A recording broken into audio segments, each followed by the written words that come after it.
Selamat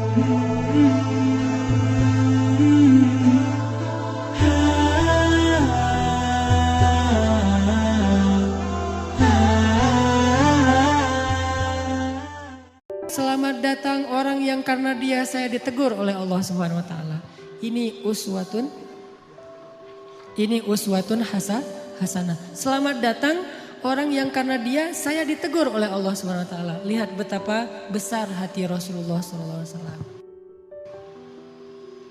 Artinya ketika kita keliru dinasihati oleh orang lain, harusnya selain kita memperbaiki diri, kalau kita lebih keren lagi, kita akan bersyukur, berterima kasih. Kalau perlu kita mention dia, alhamdulillah diingatkan, alhamdulillah dikasih tahu, tapi memberitahunya dengan cara-cara yang baik.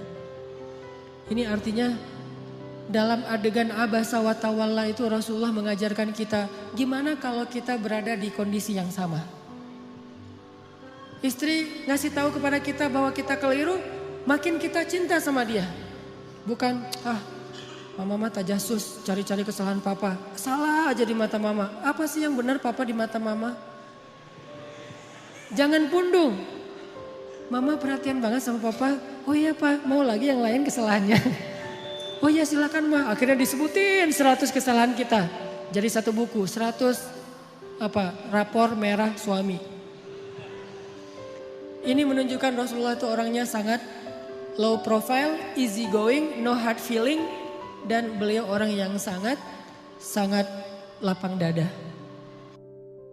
Nanti ada lagi teguran terhadap Nabi di surat yang lain, banyak loh. Termasuk surat At-Tahrim. Ayat pertama lagi tuh. Gara-gara apa? Gara-gara Nabi pengen jaga perasaan Aisyah dan Hafsah.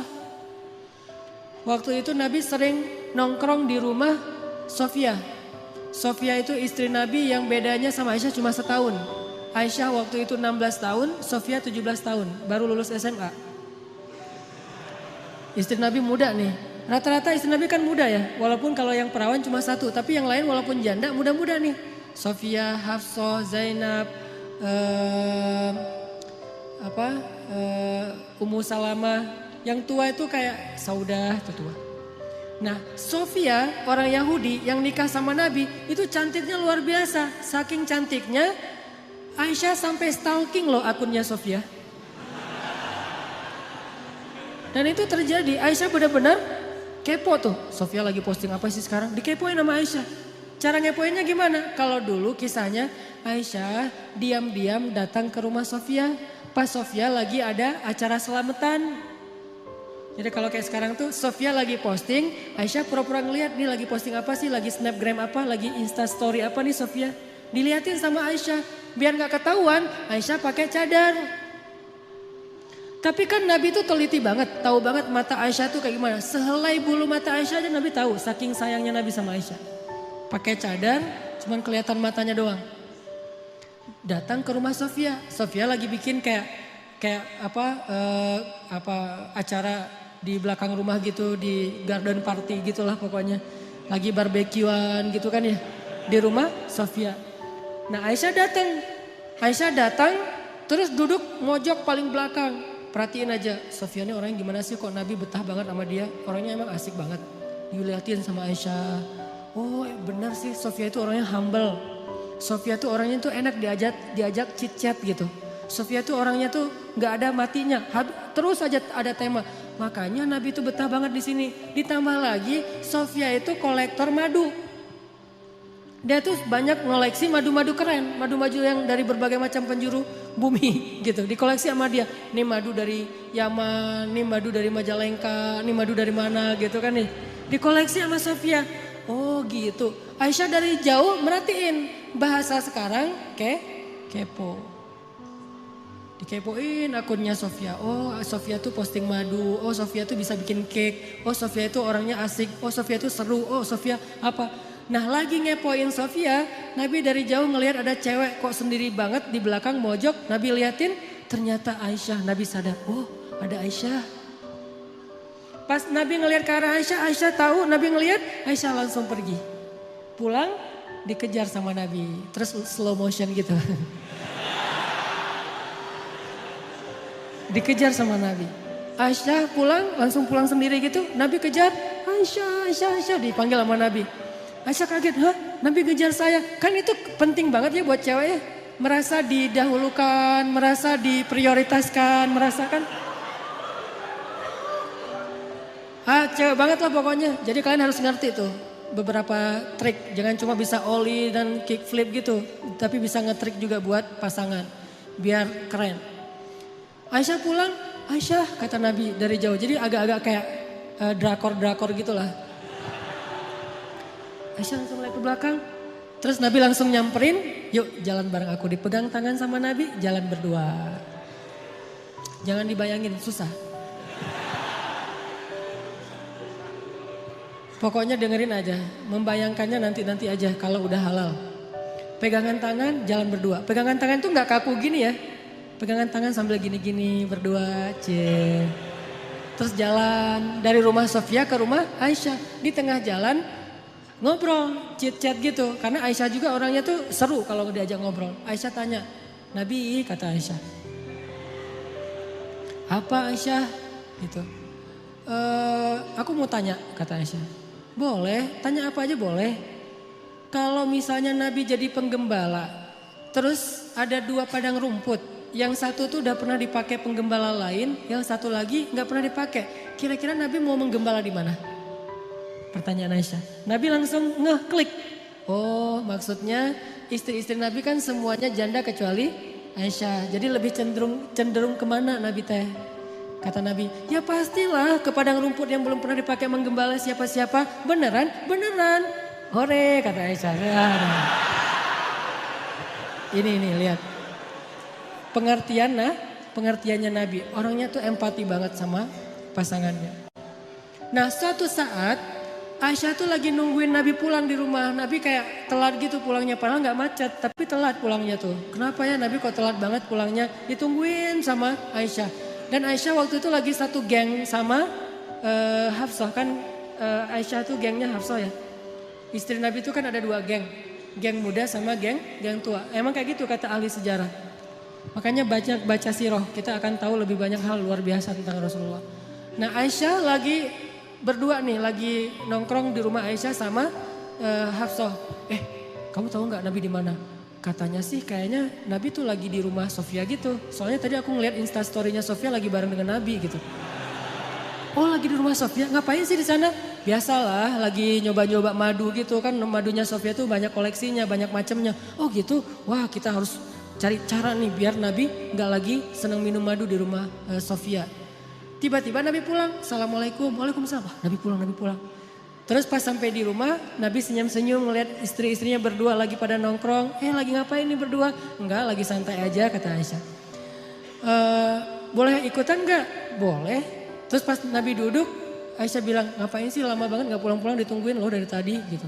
Oh maaf, soalnya tadi lagi itu di rumah Sofia. Betah banget sih di rumah dia. Ya gitu mulai nih ya. Betah banget sih di rumah dia. Emang ada apa sih di sana? Makanan enak ya? Dimasakin yang keren gitu ya? Emang dia masakin empal gentong ya? Gitu. Akhirnya Nabi bilang enggak kok cuma minum madu doang gak dimasakin apa-apa. Oh pantesan mulut Nabi tuh gak enak baunya habis minum madu di rumah Sofia. Udah gak usah minum madu lagi di sana gak enak tuh. Kata Aisyah, kata Nabi, oh gitu ya udah deh kalau gitu mulai sekarang saya gak akan minum madu lagi. Aisyah merasa dimenangkan lagi nih. Tuh kan kalau buat gua Nabi apa aja mau. Madu gak boleh. Bayangin cinta Nabi kepada Aisyah sampai yang halal aja beliau haramkan. Walaupun ditegur sama Allah. Jadi seorang suami, saya gak ngebahas apa hukum rokok ya. Kan ada yang bilang haram ada yang bilang makruh. Terserah deh itu mah ulama. Yang pasti ini bukan hukum rokok. Tapi merokok dengan request istri. Gimana tuh? Suaminya tuh perokok banget. Terus kata istri, jangan merokok di depan aku dong, aku gak tahan nih asapnya. Oh mulai sekarang papa gak akan ngerokok lagi. Itu kan, jadi saya tuh lebih suka ngambil angle-nya tuh lebih ke perasaan, etika atau akhlak, bukan hukum. Kalau hukum mungkin bisa haram, bisa makruh, itu tergantung mazhab.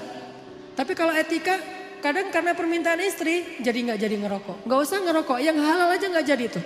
Nabi kan minum madu halal kan, bukan cuma halal, baik lah gitu. Sampai Nabi mengatakan, oh ya udah deh kalau gitu saya nggak akan minum madu lagi. Aisyah senyum-senyum mengarah ke Hafsah. Lihat, Nabi nggak minum madu lagi. Alhamdulillah, udah Aisyah cair, ngobrol ketawa-ketawa, Hafsah pulang. Begitu Hafsah pulang, besoknya turun ayat.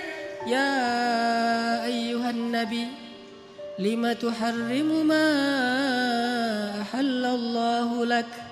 Wahai Nabi, kenapa engkau mengharamkan apa yang Allah halalkan bagimu, yaitu madu? Hanya gara-gara pengen nyenengin hati istri-istrimu? Ditegur oleh Allah Subhanahu wa taala. Bayangin, Nabi keliru. Gara-gara pengen nyenengin hati Aisyah, beliau mengharamkan apa yang Allah halalkan. Ditegur oleh ayat itu, akhirnya Nabi datang kepada Hafsah, ngejapri. Hafsah, ternyata Allah gak rela madu itu diharamkan. Saya baru dapat ayat nih, surat At-Tahrim ayat 1, surat 66. Sekarang Maya, ternyata madu itu gak boleh diharamkan. Tapi jangan bilang-bilang ke Aisyah ya. Kata Hafsah, oh gitu. Kata Nabi, jangan bilang-bilang ke Aisyah. Kenapa? Karena kalau Aisyah tahu, Aisyah terngambek. Kata Nabi ke Hafsah, jangan bilang-bilang ke Aisyah. Ternyata apa? Hafsah malah mengcapture japrian Nabi, di forward ke Aisyah. Aisyah dapat message dari Hafsah, langsung dibuka gitu kan. Pas dibaca ternyata capturean Nabi gak jadi mengharamkan madu. Marahlah Aisyah. Aisyah marah, akhirnya Aisyah kalau posting gak mau lagi pakai hashtag demi Tuhannya Muhammad. Karena biasanya Aisyah tuh kalau posting ada 2 hashtag. Kalau Aisyah lagi sayang, lagi normal, dia pakai hashtag warabbi Muhammad, demi Tuhan Muhammad. Itu hashtagnya. Kalau Aisyah lagi bete nih, hashtagnya berubah, demi Tuhan Ibrahim. Beda hashtagnya.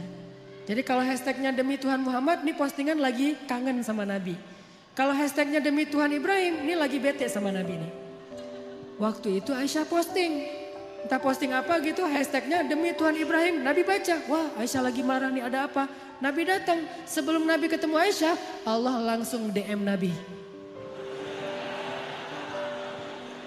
Kata Allah, ya Muhammad, ternyata Hafsah sudah mengcapture chat kamu itu kepada Aisyah, sehingga sekarang Aisyah dan Hafsah itu bersekongkol untuk marah sama kamu. Begitu Nabi datang, Nabi langsung bilang ke Hafsah, Aisyah, kenapa kamu capture? Kenapa kamu kasih tahu kepada Aisyah? Hafsah kaget. Ya Rasul, tahu dari mana? Aisyah kasih tahu ya? Kata Aisyah, enggak, saya enggak ngasih tahu. Terus tahu dari mana? Kata Nabi, Allah yang ngasih tahu kepada saya. Turun lagi ayat berikutnya, khusus buat Aisyah sama Hafsah. @Aisyah dan @Hafsah_Umar bin Khattab. Apa captionnya? Wahai istri-istri Nabi, kalau kalian masih terus menyakiti Nabi dan tidak bertaubat dan minta maaf kepada Nabi, maka Allah akan menceraikan kalian dengan Nabi dengan cara baik-baik. Lalu Allah akan menggantikan untuk Nabi istri yang lebih baik dari kalian, lebih solehah dari kalian, lebih cantik dari kalian, dan seterusnya dan seterusnya. Langsung Aisyah dan Hafsah datang kepada Nabi minta maaf dan kemudian selesai urusannya. Pelajarannya apa di sini? Nabi juga kadang-kadang gara-gara ngikutin perasaan keluarganya, istrinya sampai melakukan kekeliruan. Bukan karena berbuat dosa. Tapi kemudian apakah Nabi mau memperbaiki? Mau memperbaiki. Langsung ngasih tahu kepada Hafsah, Hafsah aku salah nih, ternyata gak boleh mengharamkan madu. Gak ada rasa gengsinya. Itulah uswatun hasanah pada diri Rasulullah. Dan ada yang lebih berat. Teguran Allah kepada Nabi dalam kasus tawanan perang di surat Al-Anfal. Ini lebih berat lagi nih. Ayat 67 nanti cek dari rumah. Itu ayat teguran dari Allah kepada Nabi gara-gara Nabi keliru dalam mengambil keputusan. Habis selesai perang Badar ada tawanan. Termasuk salah satu tawanan waktu itu Suhel. Suhel itu kayak medsosnya sahabat. Dia tuh selebgram. Ditawan. Terus kan Nabi ini perang pertama nih dalam Islam. Belum tahu ini mau diapain nih tawanan-tawanan perang. Akhirnya Nabi pun bikin FGD gitu. FGD-nya Nabi, Abu Bakar, Umar, dan Ibnu Rawahah. Jadi mereka beberapa orang musyawarah, rapat.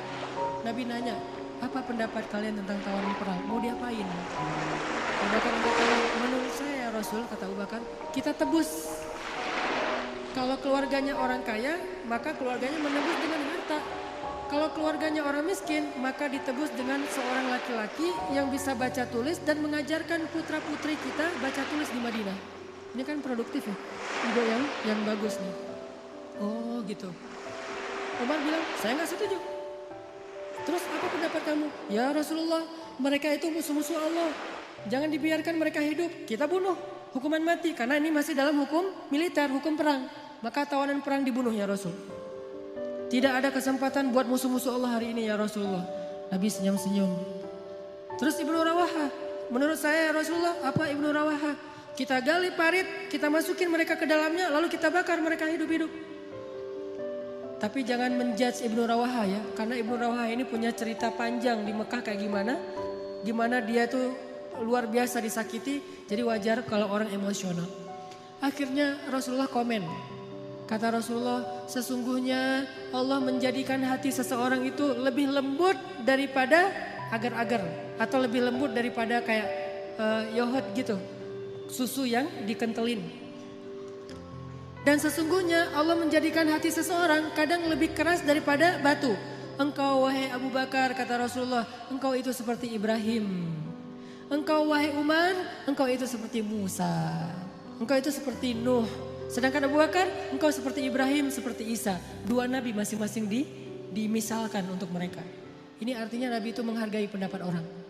Engkau wahai Abu Bakar, seperti Ibrahim dan seperti Isa.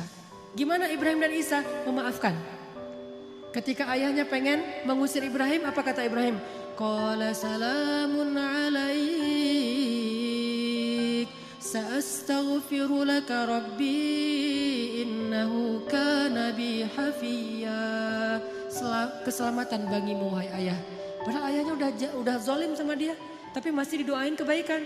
Saya akan berdoa kepada Allah supaya Allah mengampuni dosa-dosa ayah. Itu Ibrahim. Isa juga kayak gitu, memaafkan murid-muridnya yang melakukan kesalahan. Engkau wahai Abu Bakar seperti Ibrahim dan Isa. Sedangkan Umar seperti Nuh dan Musa. Gimana Nuh? Ketika orang-orang sudah zalim, sudah syirik kepada Allah, Nuh berdoa, ya Allah hancurkanlah orang-orang kafir itu sehancur-hancurnya. Sampai keturunan mereka, jangan engkau biarkan mereka hidup di muka bumi dan membuat kerusakan. Musa ketika orang Bani Israel menyembah anak sapi, Musa pulang, maka dihukum mati mereka satu persatu kan. Ini Umar seperti Nuh dan Musa. Tapi kalau Ibnu Rawaha Nabi gak komen. Diimamin aja, gak usah di like, gak usah di komen, biarin aja. Karena pendapatnya agak-agak sadis gitu kan. Dibakar hidup-hidup. Akhirnya setelah menghargai dua pendapat sahabat senior, Nabi mengambil salah satu di antara dua pendapat itu. Pendapat Abu Bakar As-Siddiq. Menurut saya kata Nabi, pendapat Abu Bakar lebih tepat. Ayo kita tebus dengan tawaran dengan harta ataupun guru baca tulis. Setelah selesai penebusan, turun ayat 67. Kata Allah, tidaklah pantas seorang nabi memiliki tawanan lalu menukarnya dengan harta duniawi. Kalau kamu menginginkan harta, aku berikan harta yang lebih dari itu wahai Muhammad. Allah marah kepada Nabi. Ayat 67. Setelah ayat ini turun, Nabi bacain kepada Abu Bakar. Nabi dan Abu Bakar menangis seharian dari pagi sampai sore. Nangis. Kenapa nangis? Karena sedih, takut, taubat, menyesal kepada Allah Subhanahu wa taala. Ya Allah, ampunkan saya, kata Nabi, ampunkan saya. Abu Bakar juga gitu, nih gara-gara saya nih. Ya Rasulullah, ini ide saya. Rasulullah gak salah, saya yang salah. Berdua aja nangis tuh. Ini hebatnya Rasulullah. Inilah uswatun hasanah. Berdua nangis. Lagi nangis, Umar lewat. Umar ngelihat Abu Bakar dan Rasulullah nangis, Umar langsung diam. Tanya, ya Rasulullah, ya Abu Bakar, ma yubkikuma? Kenapa kalian berdua menangis? Kalau ada hubungannya dengan saya juga pengen ikut nangis. Nangis berjamaah. Apa kata Rasulullah? Ya Umar, seandainya hari ini Allah menurunkan azab di muka bumi, maka yang selamat cuman Umar bin Khattab. Lihat gimana Nabi menghargai Umar. Pendapat beliau dan Abu Bakar keliru, pendapat Umar yang benar, lebih tepat. Kemudian Nabi menghargai, seandainya hari ini turun azab di muka bumi, maka yang selamat adalah Umar bin Khattab. Nabi gak pernah merasa gengsi. Umar, kok Allah gitu banget sih? Kan saya yang Nabi, kenapa kamu yang benar? Padahal kan kalau mau tuh, Nabi tuh gak usah musyawarah loh. Tinggal minta aja, ya Allah nih tawaran perang mau diapain? Kata Allah, bunuh aja Muhammad. Ya udah bunuh, kan gampang kan?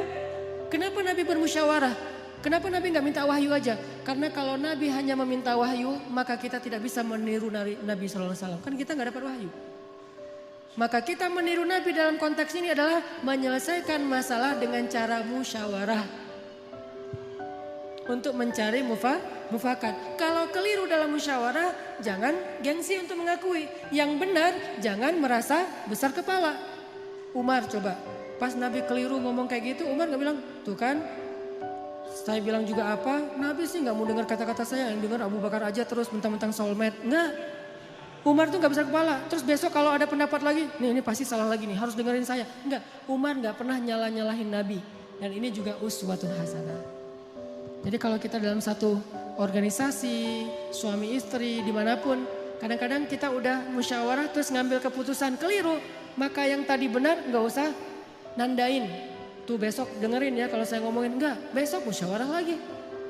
Bisa diambil, bisa ditinggalkan pendapat kita. Semua ini adalah uswatun